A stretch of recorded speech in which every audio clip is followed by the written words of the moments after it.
All right, you're charged with a terroristic threat of a public servant or placing the public in fear of serious bodily injury. This man is about to plead no contest to a terroristic threat. But the real terror is a detail hidden in a court document that's about to be interpreted in a way no one, not even his own lawyer, saw coming. Ronald Allen thinks he's negotiated a deal to stay out of prison so he can see his son again. The agreement seems simple, but in a few moments, the judge is going to read one line from a different case, a protective order with a mysterious list of names. This single line will derail everything, and it raises a terrifying question. Is it a typo or a trap? Chris calling 2025 CR 007563, State versus Ronald Lamar Allen. Can I have parties announced? Lauren Smith, State. Charles W. Booker for the accused. Ronald Allen. All right. Counsel, you received all discovery? Yes, I did, Judge.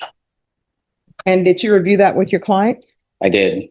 Court will find that the state is in compliance with discovery. Mr. Allen, did you review the document entitled Application for Deferred Adjudication or Community Supervision with your attorney? Yes, I did. Did you understand it and sign it? Yes, I did. Did you review the true bill of indictment with your attorney? Yes, I did. Did you understand it? I did. Counsel, do you waive the reading of the indictment? I do, Judge. State, are you proceeding on the indictment as presented? Yes, Your Honor. Mr. Allen, did you review the court admonishments and waivers with your attorney? I did. Did you understand it and sign it in all the appropriate places? I did. I did. All right, you're charged with a terroristic threat of a public servant or placing the public in fear of serious bodily injury as a third-degree felony. Range of punishment is anywhere from 2 to 10 years in prison and up to the $10,000 fine. If you have a plea with the state, the court does not have to follow your plea.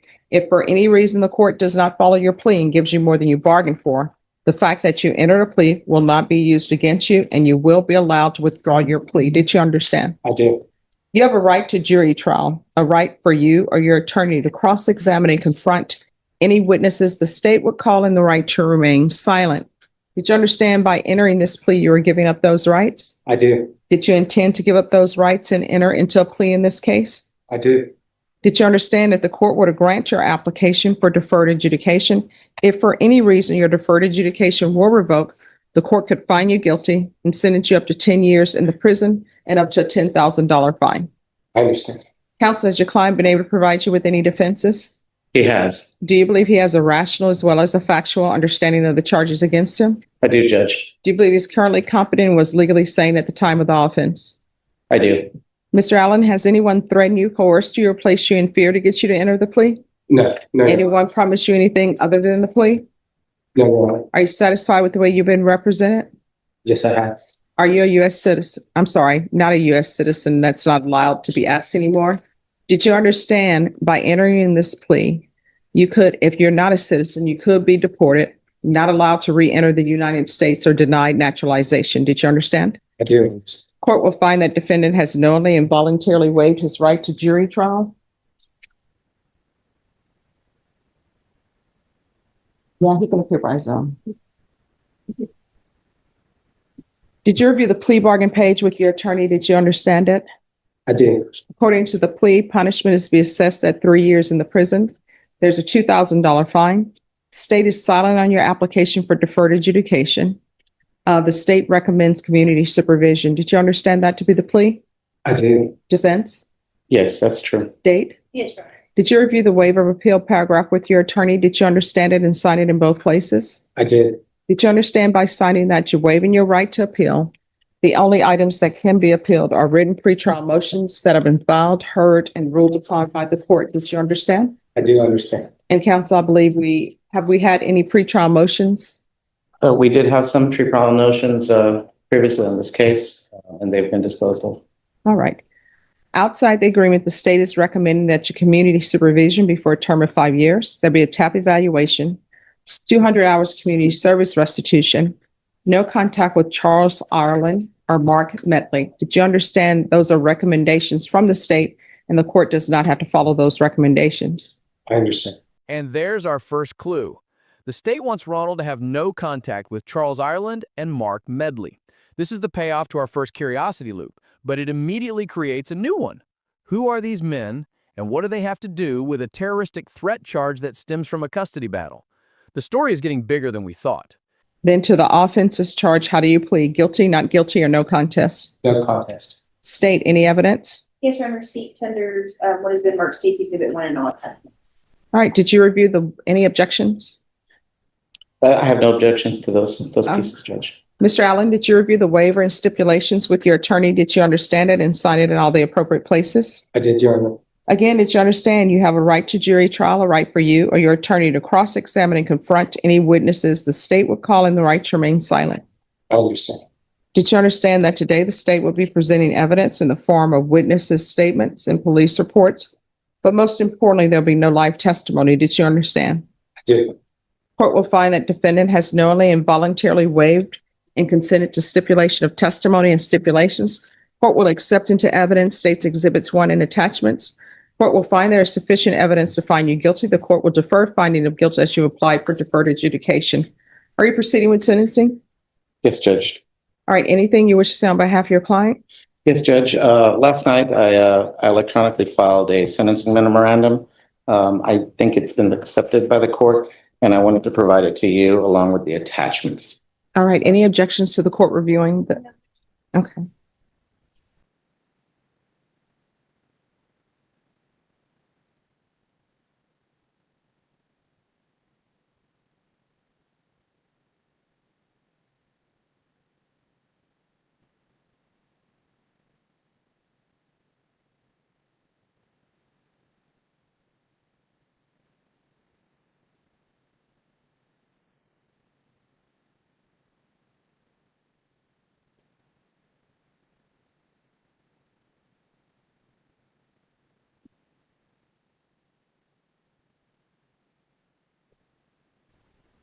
All right, yes.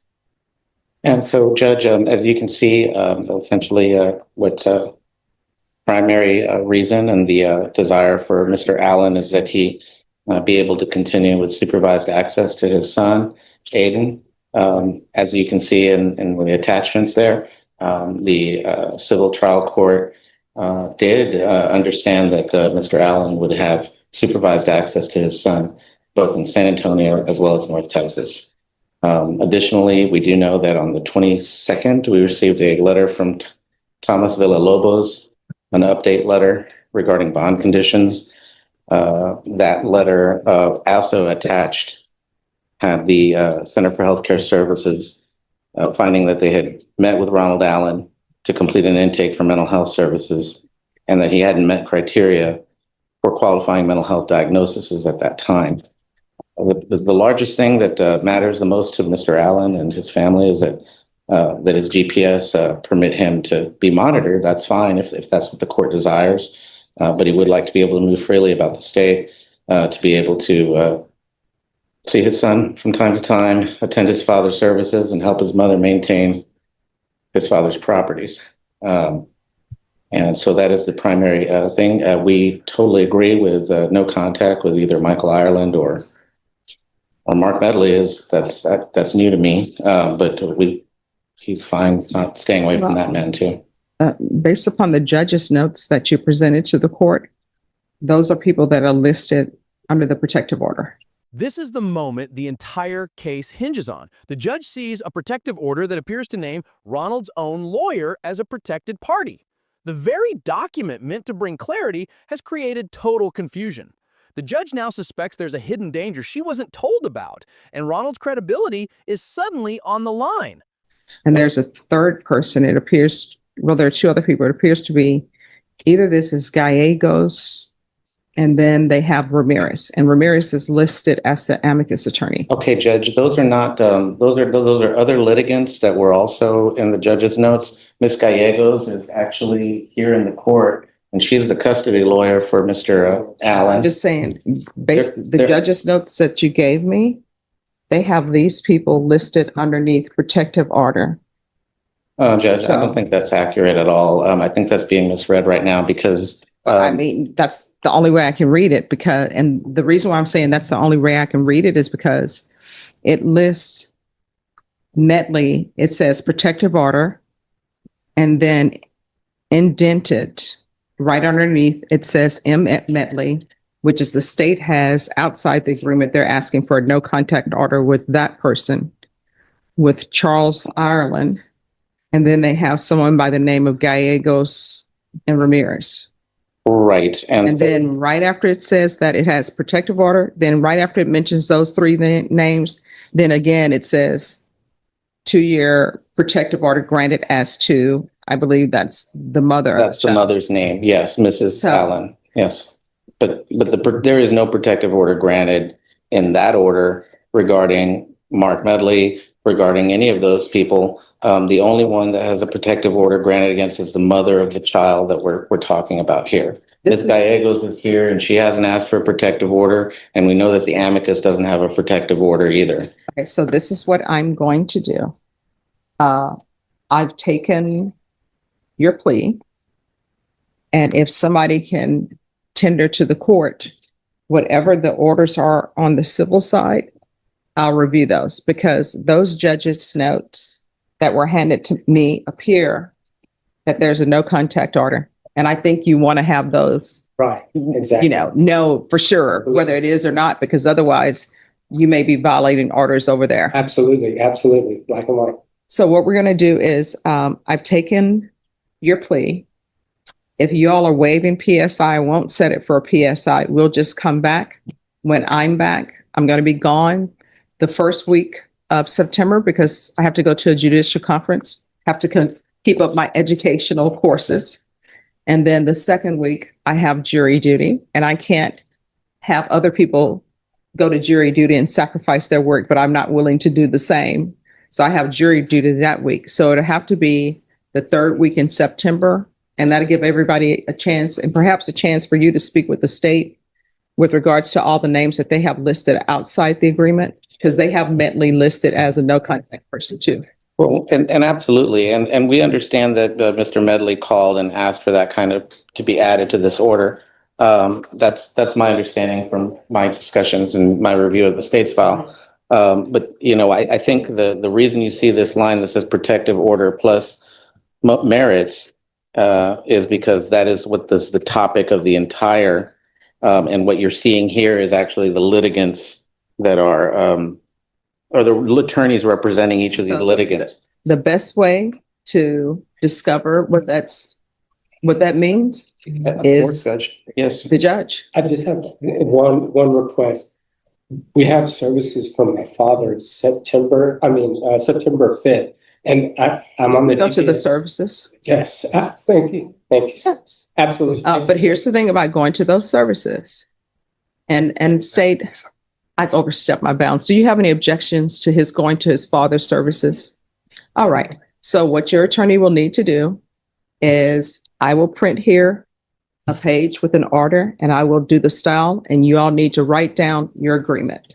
Okay, All right. absolutely. Thank you. So you're welcome. So Ms. Ferguson? Yeah. When can we bring this back? And when it come back, I will need specifically what the judge is saying on the civil side, Yes. so that absolutely. this could a little bit be in harmony. Absolutely, I agree. I can do the 16th. All right, the 16th, is that enough time for you counsel to have everything ready? Yes, of course, Judge. And I want you to know that the civil court is waiting for the outcome of this case All right. in order to make their orders. And that's one of the reasons Ms. Gallegos is here. All right, Ms. Gallegos, if we can go off the record, Ms. Gallegos, if you'll come up.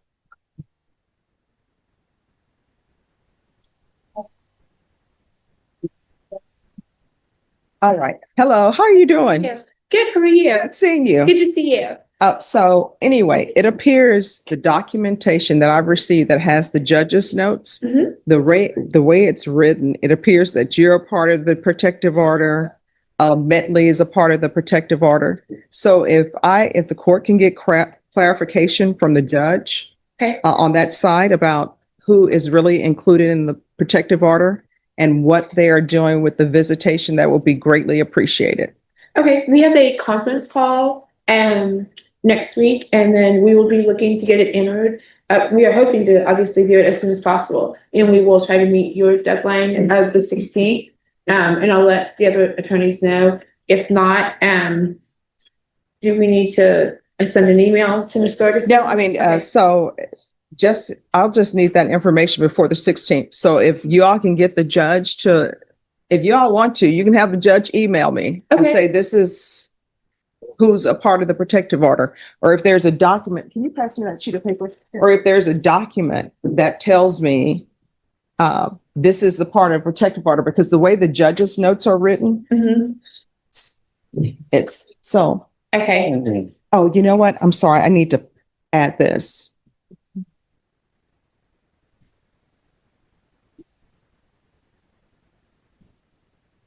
So normally on the civil side, Mr. Medley is first because he's the petitioner. Margaret Gallegos, me, I represented the respondent, Mhm. and then Anna Ramirez was the amicus. Yeah, no, And then it goes down. The reason why I say that is because in the plea bargain agreement, even though it's outside their plea bargain agreement, Medley is mentioned.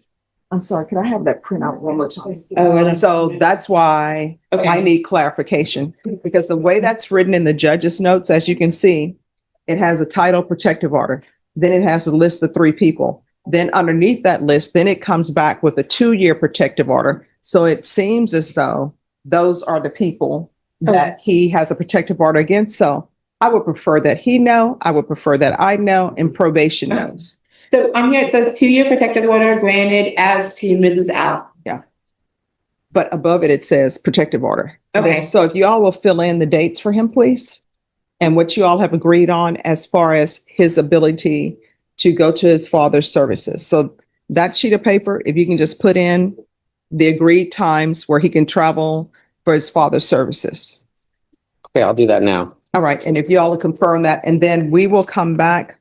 Norma, you said the 16th? Yes, ma'am. All right, so we'll come back on September 16th, and at that time, I will enter my order. And we're back on the record, Cindy. And counsel, it's the court's understanding you're waiving PSI and TAP evaluation. I would. All right, so thank you. Thank you, Judge. All right, Thank you. Thank you. Thank you so much. I appreciate Thank you, and thank you for dressing appropriately for. it. Absolutely, absolutely. All right, and you're not excused until you sign the reset form, okay? Absolutely. Thank you, Judge. All right, thank you.